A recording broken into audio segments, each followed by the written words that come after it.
Hello everyone. देखो, पिछली class part में हम कर चुके हैं थ्योरम 1.3 को, और आज बात आती है रूट 2 वगैरह को इरेशनल प्रूव करना। ठीक है, देखो भाई, ये जो आपका इरेशनल प्रूव करोगे ना आप, ये बेसिकली एजम्पशन के ऊपर बेस्ड है। अब पता है क्या होगा इन क्वेश्चनों में कि आप पहले एज्यूम कर लो कि भाई हाँ ये चीज़ होने वाली है, बट वो चीज़ आगे जाके गलत सिद्ध हो जाएगी, आपकी मतलब एजम्पशन रॉन्ग हो जाएगी। ठीक है, तो एजम्पशन रॉन्ग कैसे होती है, उसका क्या साइड इफ़ेक्ट होता है, इस बात को समझने के लिए आज हम है ना पहले अपनी रियल लाइफ से रिलेटेड 2-3 एग्जांपल लेंगे। वहाँ पे मैं आपको बताऊंगा मतलब एजम्पशन कैसे गलत होती है, आप कैसे गलत हो जाते हो और किस तरीके से आप धोखा खा जाते हो। तो यही धोखाधड़ी वाली बात इस एग्जांपल में, क्वेश्चन में चलेगी। ठीक है, तो क्वेश्चन को करने से पहले रियल लाइफ से रिलेटेड 2-3 एग्जाम्पल करते हैं।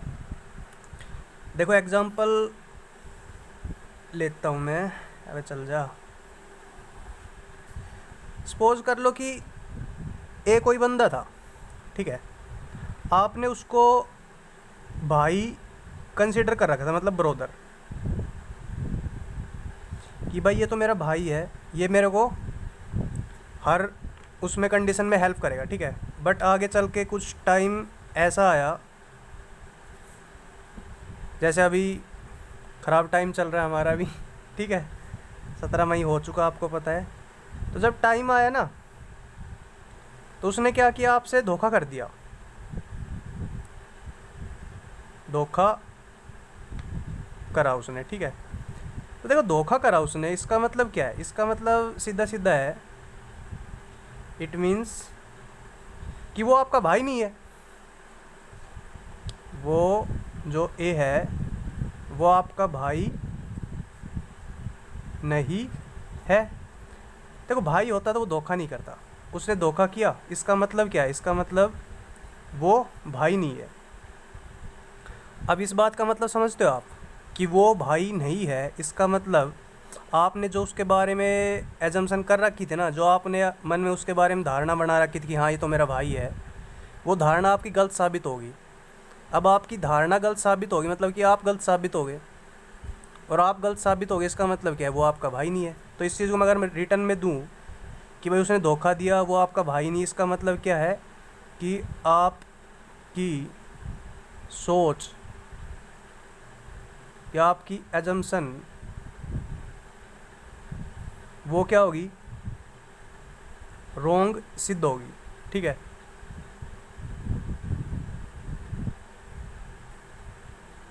मतलब कि जो आपने एजम्पशन की थी ना, जो आपने सोच बना रखी थी उसके बंदे के बारे में, वो आपकी गलत साबित होगी। गलत साबित होगी, इसका मतलब क्या है, इसका मतलब कि ए आपका भाई नहीं है। ठीक है जी, तो ऐसे आप मतलब धोखा खा गए कि आपने तो उसको भाई मान रखा था, उसने धोखा दिया। इसका मतलब क्या है, आपकी सोच गलत है, उसके बारे में आपकी धारणा ही गलत है, आपने जो एजम्पशन कर रखी वो आपने गलत सोच रखी है। ठीक है, तो इसका मतलब वो आपका भाई नहीं है। ये बात क्लियर है? अगर क्लियर नहीं हो तो एक एग्जांपल और लेता हूँ मैं रियल लाइफ से रिलेटेड। चलो, कि आप सपोज करो कि जैसे मैच चल रहा है, ठीक है, भारत का और ऑस्ट्रेलिया का मैच चल रहा है, उसमें आप कोई किसी प्लेयर के बारे में एजम कर रहे हो, ये कोई प्लेयर है, आज ये बंदा शतक मारेगा, या आपने क्या कर रखा है, आज सोच रखा है, सोच रखा है, या भाई एज्यूम कर रखा है। ठीक है, एक सेकेंड, या मन में ऐसी धारणा बना रखी है ए के बारे में। ठीक है, सोच रखा लगा लो या फिर अज्यूम कर रखा है कि भाई आज ए क्या है, शतक मारा है। क्यों, उसने सपोज कर लो पिछले 4 मैचों में लगातार शतक मारा है, 100 मारे, फिर 100 मारे, फिर 100 मारे। तो आज भी मतलब कि पिछली परफॉर्मेंस आपने देख के उसकी ये सोच रखा कि अपनी तरफ से कि हाँ आज भी शतक मार देगा बंदा, ठीक है, अच्छी फॉर्म में चल रहा है। बट एक्चुअल मैच हुआ तो वो 0 पे आउट हो गया, जीरो पे आउट हो गया तो इसका मतलब क्या है, आपने जो उसके बारे में सोचा था वो आपने गलत सोचा था। इट मीन्स अजम्पशन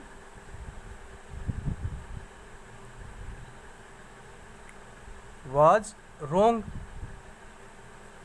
भाई आपने सोचा था कि ये आज 100 मारेगा, बट वो तो जीरो पे आउट हो गया। इसका मतलब आपकी सोच गलत साबित होगी, आपकी अजम्पशन थी वो गलत साबित होगी, आप गलत साबित हो गए। ठीक है, तो यही चीज़ मैं समझा रहा हूँ आपको। पहले आप एक चीज़ को मान लोगे कि हाँ ऐसा होने वाला है, बट रियलिटी में कुछ उल्टा होगा उसका, तो वहाँ पर आप गलत साबित हो जाओगे। गलत साबित होते के साथ आपका काम उधर ख़राब हो जाएगा। ठीक है, जैसे आपने इसको भाई मान रखा था, बट इसने धोखा दे दिया, तो आपकी अजम्पशन थी वो रॉन्ग साबित होगी। इसका मतलब वो आपका भाई नहीं है। ठीक है जी, ये दो एग्जाम्पल आप अच्छे से समझ लो। अगर समझ नहीं आया तो इसको रिवाइंड करके देख लो। देखो कहानी सुनाई मैंने। ठीक है, अब बात करूँगा मैं डायरेक्ट क्वेश्चन के ऊपर। देखो क्वेश्चन के अंदर पता है, मैं आपको पहले बता देता हूँ, मतलब क्वेश्चन के अंदर मैं करने वाला क्या हूँ। आपके पास एग्ज़ाम में कुछ भी देगा वो, जैसे सपोज कर लो, पहला ही एग्जाम्पल उठा लेता हूँ आपका √2 का। आपने इसको इरेशनल साबित करना है। ठीक है, इरेशनल साबित करना है, तो मैं पहले है ना इसको अपनी तरफ से √2 को रेशनल एज्यूम कर लूँगा कि भाई √2 है ना, मैं मान रहा हूँ अपनी तरफ से कि एक रेशनल नंबर है। ठीक है, अगर √2 एक रेशनल नंबर, इसका मतलब पता क्या है कि ए और बी दो ऐसे पॉजिटिव नहीं, एनी इंटीजर एग्जिस्ट करेंगे। और कैसे इंटीजर? को प्राइम। देखो मैंने कल बताया था आपको कि जैसे कि कोई रेशनल नंबर होता है, रेशनल नंबर का मतलब क्या होता है, उसको मैं a/b या p/q की फॉर्म में लिख सकता हूँ। और इन्फॉर्मेशन ये थी कि जो आपका b वो कभी जीरो नहीं हो सकता, पहली बात। दूसरी बात, a एंड b को प्राइम नंबर होंगे। ठीक है, यही आपकी कंडीशन थी। देखो रेशनल नंबर, उसके लिए मैंने कल 3 कंडीशन बताई थी कि उसको मैं a/b की फॉर्म में लिख सकता हूँ, जहाँ पर b आपका जीरो नहीं हो सकता। दूसरी बात, a और b दोनों आपस में को प्राइम नंबर होंगे, मतलब उनके बीच में कुछ कॉमन नहीं होगा। और तीसरी कंडीशन ये थी कि जो a एंड b है वो एनी इंटीजर होंगे। ठीक है, इतनी बात मैंने आपसे बताई थी। तो जब मैंने बोला कि √2 आपका क्या रेशनल नंबर है, उसका मतलब मैं √2 को a/b की फॉर्म में लिख सकता हूँ। और a और b क्या आपके को प्राइम इंटीजर्स।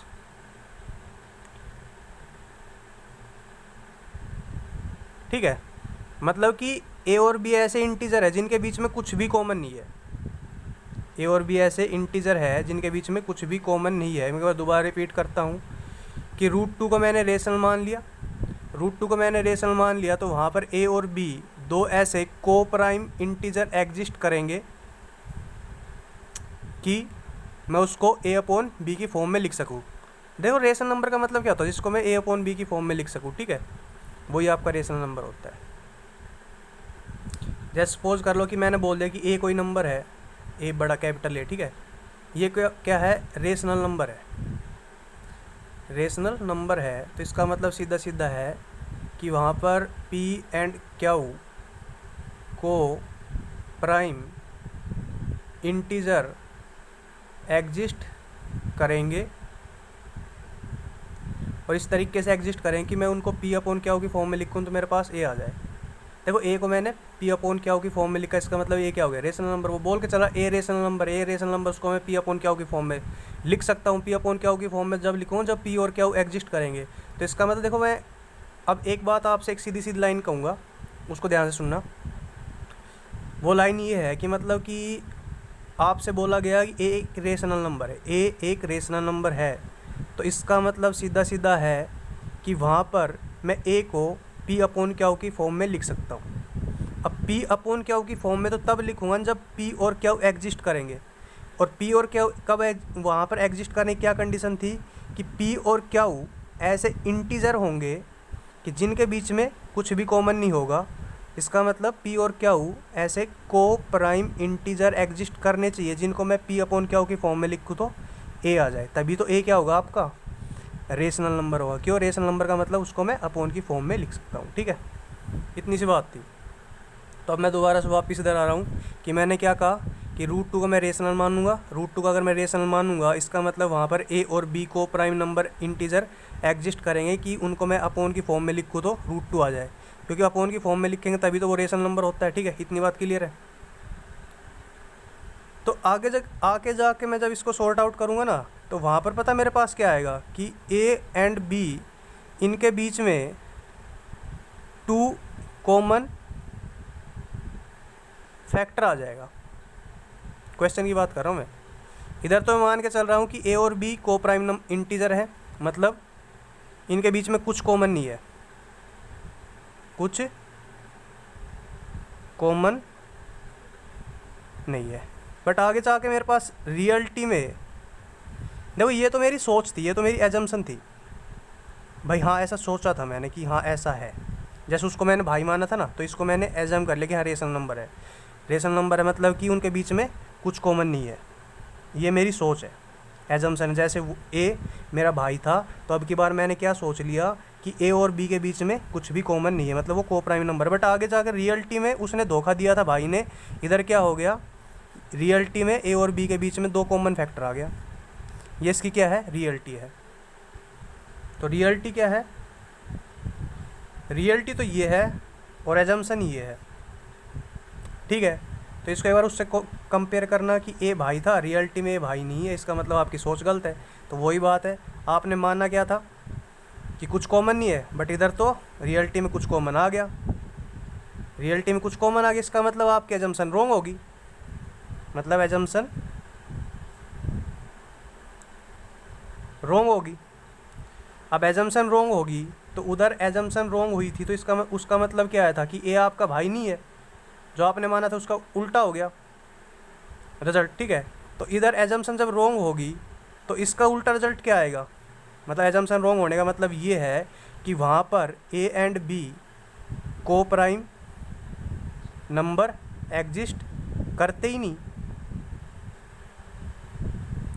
फिर वो, ठीक है। तो जब ए और बी को प्राइम नंबर एग्जिस्ट करते ही नहीं तो मैं रूट टू को ए अपॉन बी की फॉर्म में लिख नहीं सकता, और किसी नंबर को आप ए अपॉन बी की फॉर्म में लिख नहीं सकते, इसका मतलब क्या हो गया, वो इरेशनल नंबर हो गया, ठीक है भाई। अब इसी चीज़ को मैं कल दो बार समराइज़ करूँगा। देखो ये तो मैं समझाने के लिए बता रहा हूँ आपको, पेपर में कैसे फ्रेम करना वो अलग से बताऊँगा आपको, ठीक है। एक बार दोबारा समराइज़ कर रहा हूँ इसको। देखो दोबारा समराइज़ कर रहा हूँ, ध्यान सुनना। देखो मैंने रूट टू को क्या मान लिया, रेशनल नंबर मान लिया।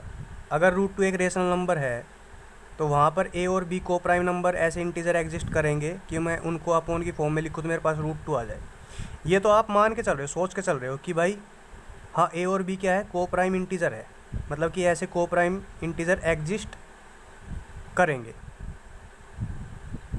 ये आप मान के चल रहे हो। क्यों, क्योंकि वो रेशनल नंबर तो भाई जाहिर सी बात उसको अपॉन की फॉर्म में लिख सकता हूँ, और ये ऐसे को प्राइम इंटीजर होते हैं जो एग्जिस्ट करेंगे कि उनको मैं अपॉन की फॉर्म में लिखूँ तो रूट टू आ जाए मेरे पास, ठीक है। बट आगे जाके मैंने सिद्ध कर दिया कि भाई उनके बीच में दो कॉमन आएगा, तो इसका मतलब आपने जो माना था कि वो को प्राइम है वो तो गलत साबित हो गया आपका, मतलब आपकी सोच गलत साबित होगी। फिर अगर आपकी एजम्पशन गलत साबित होगी इसका मतलब क्या है कि वहाँ पर ए और बी को प्राइम नंबर एग्जिस्ट करेंगे नहीं कि जिनको मैं अपॉन की फॉर्म में लिखूँ तो रूट टू आ जाए। तो इसका मतलब क्या है, इसका मतलब ये है कि मैं रूट टू को अपॉन की फॉर्म में लिख नहीं सकता। जब रूट टू को मैं ऐसे अपॉन की फॉर्म में लिख नहीं सकता तो इसका मतलब क्या है, वो इरेशनल नंबर है, ठीक है। अब इसी चीज़ को मैं फ्रेम करूँगा कि बोर्ड में कैसे करना है, ठीक है। मैं लेके चल रहा हूँ रूट टू को मैं इरेशनल प्रूव करूँगा, को इरेशनल प्रूव करूँगा, ठीक है। तो सॉल्यूशन देखो कैसे क्या करना है। मैं अपनी तरफ से रूट टू को पहले रेशनल मान लूँगा, ठीक है। Let root two be a rational number. अब कोई नंबर रेशनल नंबर है इसका मतलब क्या है, तो according to definition of rational number. Rational number की डेफिनेशन क्या थी कि कोई नंबर अगर रेशनल नंबर है तो वहाँ पर पी और क्यू मान लो या ए और बी मान लो, ऐसे को प्राइम इंटीजर एग्जिस्ट करते हैं कि उसको मैं अपॉन की फॉर्म में लिख सकूँ। ठीक है, मतलब कि ऐसे देखो, मतलब कोई नंबर पी अपॉन क्यू की फॉर्म में लिख सकूँ मैं, उसको रेशनल नंबर बोलते हैं। तो कोई नंबर रेशनल नंबर है तो according to definition of rational number there exist p there exist, एक सेकेंड, ये लिखो, there exist two coprime integers p and q where q cannot be equal to 0 such that p upon q equal to root two. देखो root two अगर rational number है तो वहाँ पर p और q आपके को प्राइम इंटीजर एग्जिस्ट करेंगे, और इस तरीके से एग्जिस्ट करेंगे कि मैं p अपॉन क्यू लिखूँ तो मेरे पास क्या आ जाए, रूट टू आ जाए। रूट टू रेशनल नंबर, इसका मतलब क्या है, उसको मैं p अपॉन क्यू की फॉर्म में लिख सकता हूँ। ठीक है, यही तो मतलब हुआ भाई। देखो क्वेश्चन बड़ा ज़बरदस्त क्वेश्चन है, ठीक है, और मैं काम कर रहा हूँ फ़िलहाल टाइम कैमरे के सामने। तो कैमरे के सामने पढ़ाने की अलग बात होती है और क्लास में पढ़ाने की अलग बात होती है। उधर एक्सप्रेशन से पता चलता रहता है कि हाँ बच्चे को समझ में आ रहा कि नहीं आ रहा, बट कैमरे पे थोड़ा डाउट होता है कि पता नहीं बच्चे को समझ में आ रहा कि नहीं आ रहा, तो थोड़ा ओवर रिपीट करना पड़ता है। ठीक है, तो एक बार मैं फिर रिपीट कर रहा हूँ कि मैंने रूट टू को रेशनल माना।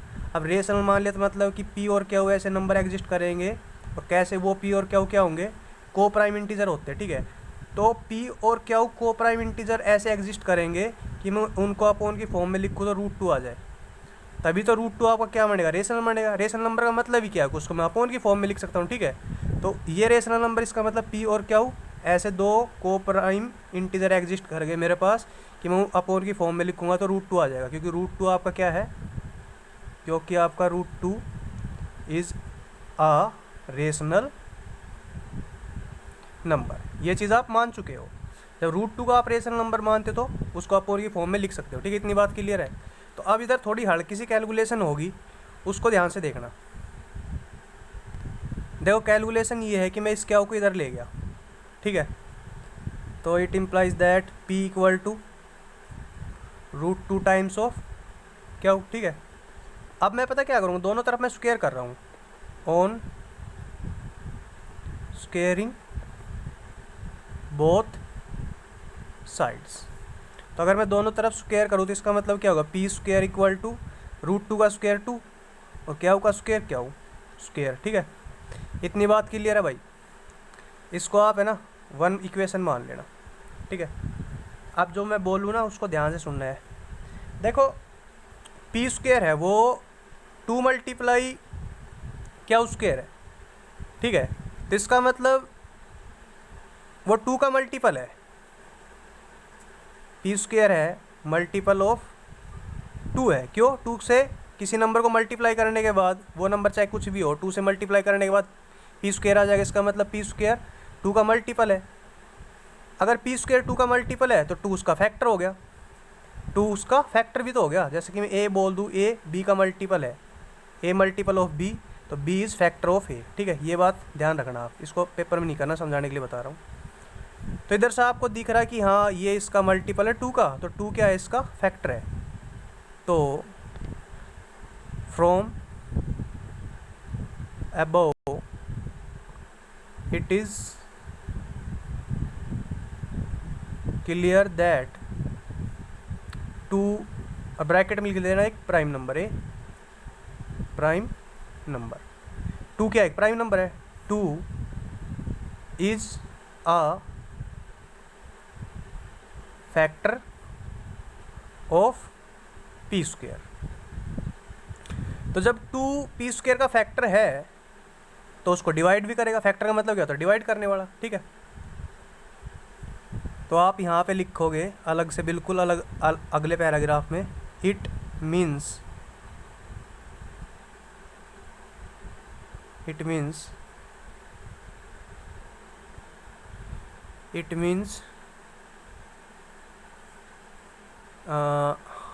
टू